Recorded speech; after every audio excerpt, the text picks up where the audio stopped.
Today, let me take you back in time.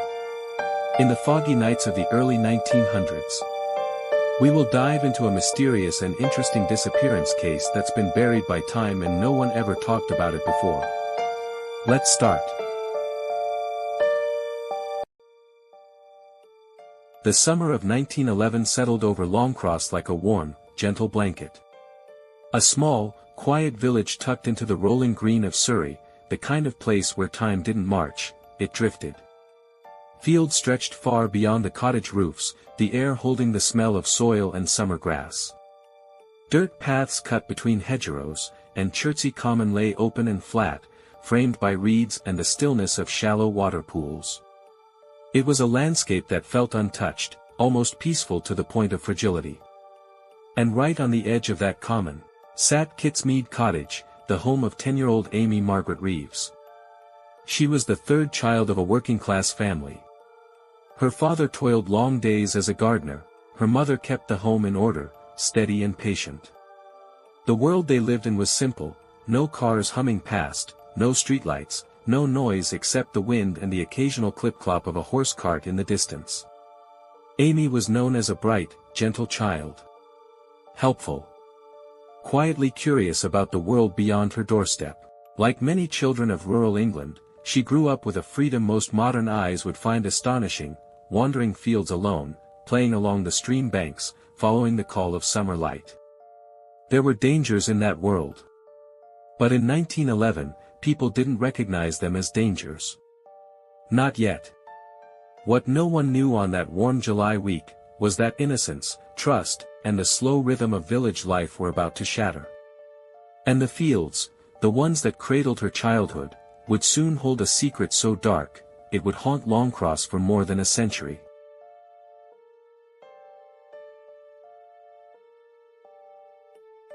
Amy's days were small but full, fetching water, sweeping the floor, helping her mother chop vegetables, and slipping outside whenever she could to wander the edges of the common.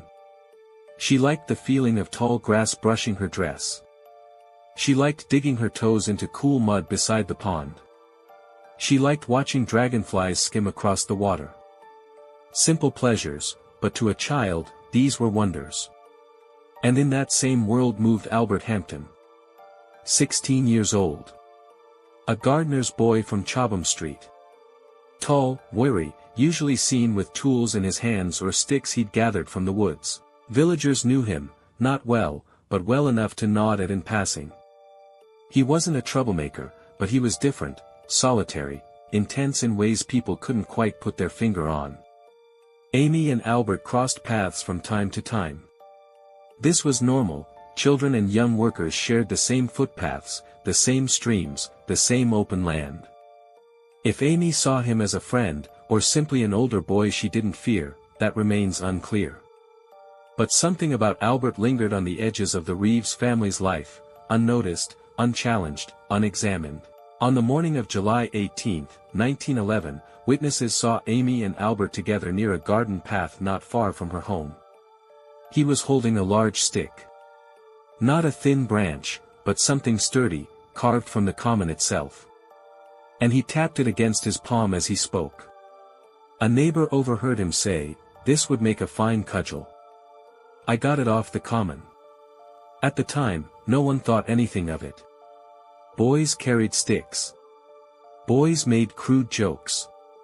Boys played rough. But later, when that moment returned in testimony, it would feel like a crack opening in the story. Amy returned home that afternoon.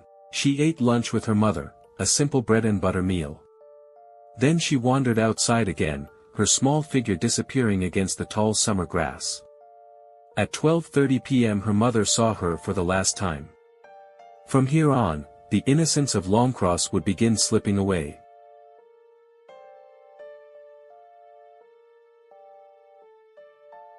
July 18, 1911. The day was warm, still, deceptively calm. Shortly after lunch, Amy left her cottage once more, heading toward the familiar dirt paths leading across Chertsey Common. Her mother thought nothing of it, Amy had roamed these fields her whole life. This was her playground, her sanctuary, the place where she felt safe. She wore a simple cotton dress. She carried no toys, no basket, just herself. Amy walked down the track past the reeds, turning toward the old pond, a shallow, marshy spot locals sometimes called the pit. Dragonflies flitted above the water. The echo of birdsong carried across the open space. It should have been the safest place in her world. But across the common, someone else was moving. Witnesses, though they wouldn't come forward until later, reported seeing Albert Hampton walking with purpose, striding across the field in the same direction Amy had gone. He carried the same carved stick. Thick. Heavy. Like a club shaped by hand. One woman recalled seeing him pause and look around, as if scanning the area. She didn't hear any voices. No screams. No struggle. Just the unsettling stillness of a summer day.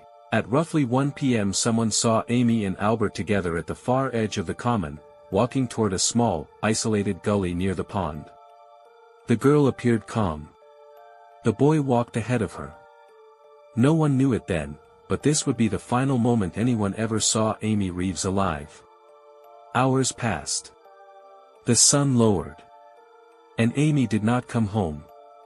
Inside Kitsmead Cottage, her mother wiped flour from her hands, waiting for her daughter's footsteps at the door. By early evening, that calm summer day had begun to sour.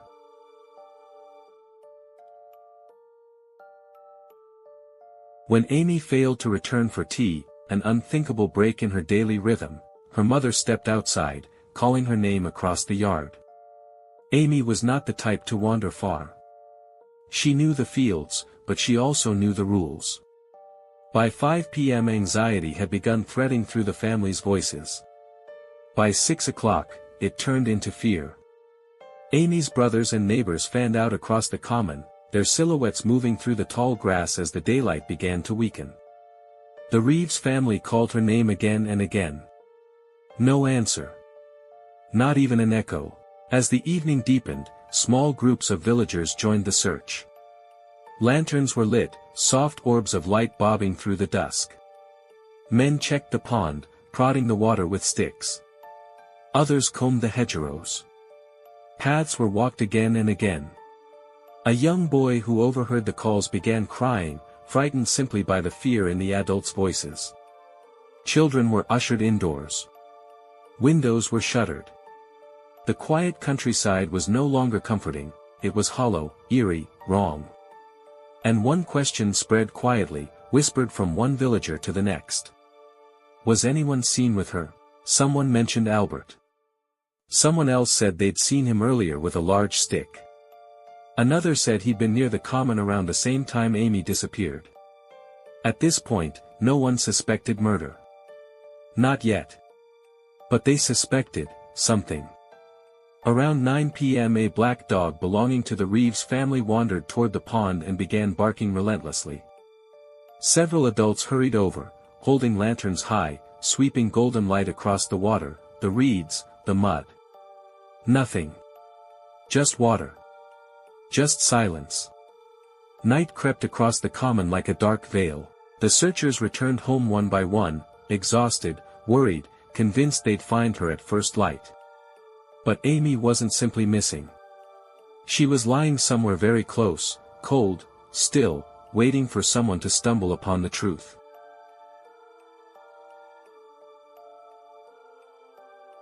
At dawn on July 19th, the sun rose over the common in pale, muted tones, the kind of morning that feels heavy with meaning even before the day begins. The Reeves family barely slept. Villagers gathered again, forming loose search parties, their boots dark with dew as they stepped into the fields. The common was wide and open, yet somehow suffocatingly silent. Then, sometime shortly after sunrise, a man searching near the pond noticed something unusual, a shape lying between the reeds, hidden partly by mud and marsh. He stepped closer. And the world narrowed to a single, horrifying moment. There, half submerged in the shallow water, lay the small body of Amy Margaret Reeves. She was on her back, her head and shoulders submerged, her hair drifting in the water like dark threads. Her clothes, what little still clung to her, were torn, pulled, twisted. Her number of bruises, later counted carefully by doctors, left no doubt that she had been attacked with overwhelming violence. A strangled cry escaped from the man who found her, echoing across the field. Searchers rushed in. Someone ran toward the village, shouting Amy's name along with the terrible truth they had discovered. When Amy's mother arrived, she collapsed to the ground. The entire village felt time freeze in place. Police were summoned immediately, officers from Chertsey and Woking dispatched swiftly to the scene. They ordered the searchers to step back, to preserve what little evidence remained. But the marshy ground was already trampled, disturbed by desperate feet searching for a child who could no longer be saved. The officers lifted Amy carefully from the water. Her small frame, battered and bruised, told a clear story, even before the doctors examined her. Signs of a ferocious attack. Signs of drowning. Signs of sexual assault. The reed swayed gently as her body was carried away, but the air itself felt still, as if the land did not want to move, did not want to forget what it had witnessed. And somewhere in the grass, trampled into mud, lay footprints. Boot marks. And the faint impression of something heavy, possibly a stick, pressed into the earth. The same kind of stick Albert Hampton had been carrying the day before. Chertsey Common, once harmless and familiar, had become a crime scene. And what was about to follow would ignite a storm of suspicion, anger, and fear across the entire region.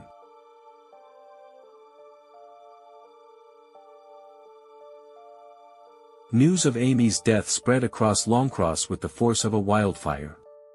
Some cried openly in the lanes. Others whispered, unable to accept what had happened in a place so quiet, so ordinary. Doors that had never been locked were latched shut. Curtains were pulled. Children were kept inside. The older villagers, the ones who believed in omens and signs, said the fields had felt wrong the night before. That the silence itself had been telling them something. But for the Reeves family, nothing could soften the blow. Their daughter, a child who had known only innocence, simplicity, and summer wanderings, had met a fate so dark it seemed impossible to reconcile with the world they lived in. By midday, people began to speak of what they'd seen the day before. The boy with the heavy stick. The way he lingered on the common. How he'd been seen walking with Amy toward the gully. Rumors gathered like storm clouds, thick, heavy, unavoidable. Some villagers claimed Albert had been acting strange lately. Others insisted he was harmless, just a lonely boy, but a few whispered something far more chilling: he followed her sometimes. I saw him watching her. He was too interested. Whether these recollections were true, or the product of fear, no one could say. But they painted a picture, one the authorities could not ignore. Police interviewed everyone who had been near the common the previous day. The same name appeared again and again. Albert Hampton. He had scratches on his clothes. Mud on his boots. And an explanation that felt too simple. He said he'd been collecting sticks. He said he'd gone home early. He said he didn't see Amy, but the path behind him was growing darker with every new detail uncovered. Albert had been the last known person seen with her. He had been carrying a possible weapon. He had been alone. And he could offer nothing that truly cleared him. That night, villagers gathered in small, nervous groups outside their cottages, speaking in low voices about the kind of evil that could do such a thing. But one truth lingered, unspoken but shared in every fearful glance: if the killer was indeed someone they knew, someone they had passed in the lanes, someone who lived among them, then Longcross had never been as safe as they believed. And so, with the village in shock and the evidence mounting, police called Albert Hampton back for questioning. They were no longer asking him to help with the case. They were asking him if he was responsible for the darkest crime the village had ever seen.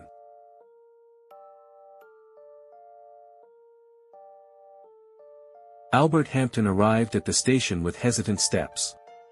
He wasn't arrested, not yet, but the room he entered felt heavy, as though every breath was being weighed, every blink noted.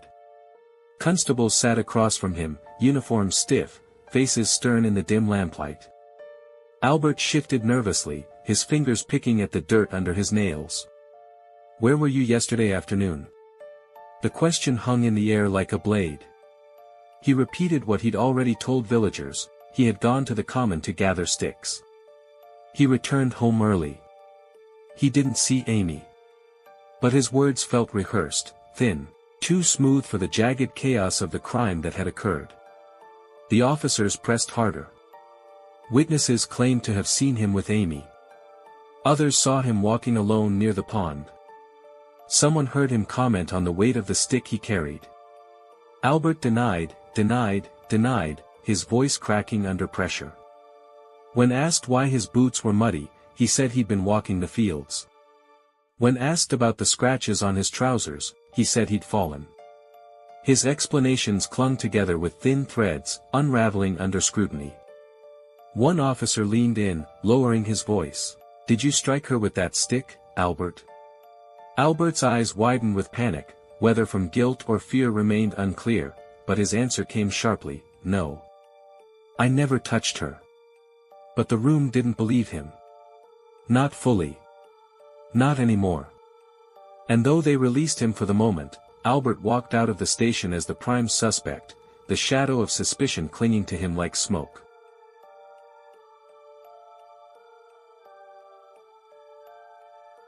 The post-mortem examination was carried out by experienced medical officers, men who had seen tragedy, but nothing like this. Amy Reeves had suffered extensive bruising, violent, widespread, unmistakable. Her clothing had been forcibly removed. Her body displayed signs of a brutal assault. And the final cause of death was chillingly clear: she had been drowned. This wasn't an accident. This wasn't a child wandering too far and falling into water. This was deliberate. Cruel. Calculated.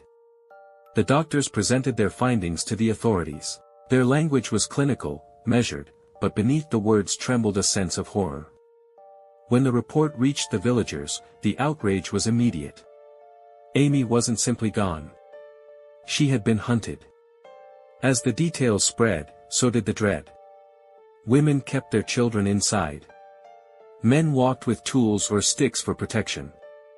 Trust, the quiet backbone of village life, had splintered. And again, all roads led back to Albert. He had been the last to see her. He carried the stick. He gave inconsistent answers. He had reasons no one understood. The pieces, though circumstantial, fit too tightly to ignore. Police brought him in again. This time, not for questioning, but for a formal charge.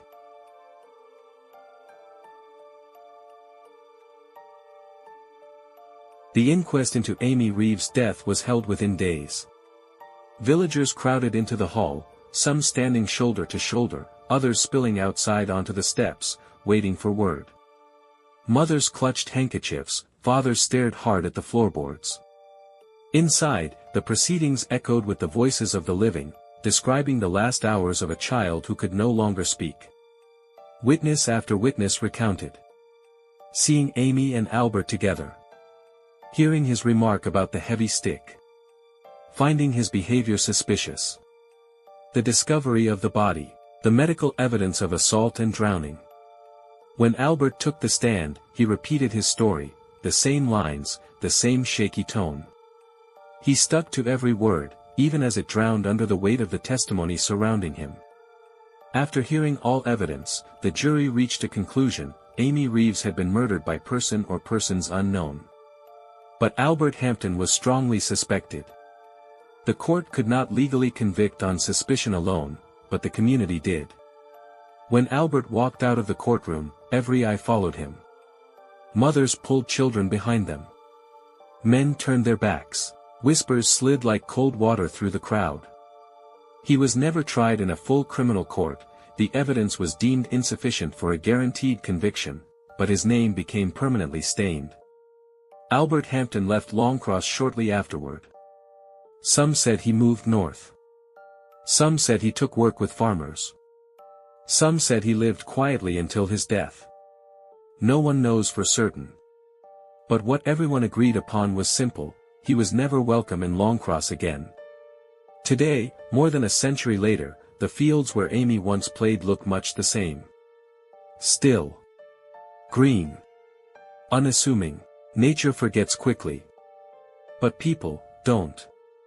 The case of Amy Margaret Reeves lingers like a ghost in the story of Surrey, a reminder of how fragile innocence truly is, and how darkness can hide in even the quietest corners of the world. No one was ever convicted of her murder. No justice was ever delivered to her family.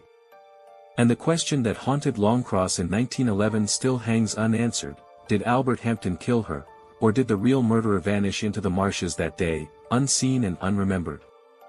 The reeds whisper in the wind, but they tell no secrets. And the common, peaceful, open, endless, holds its silence. A silence that has lasted more than 100 years. If this story moved you and you want to hear more forgotten and unsolved true crimes, please subscribe and tap the bell icon to get notified. Tell me in the comments. Do you think that Albert Hampton is the killer? Or you think that he's innocent?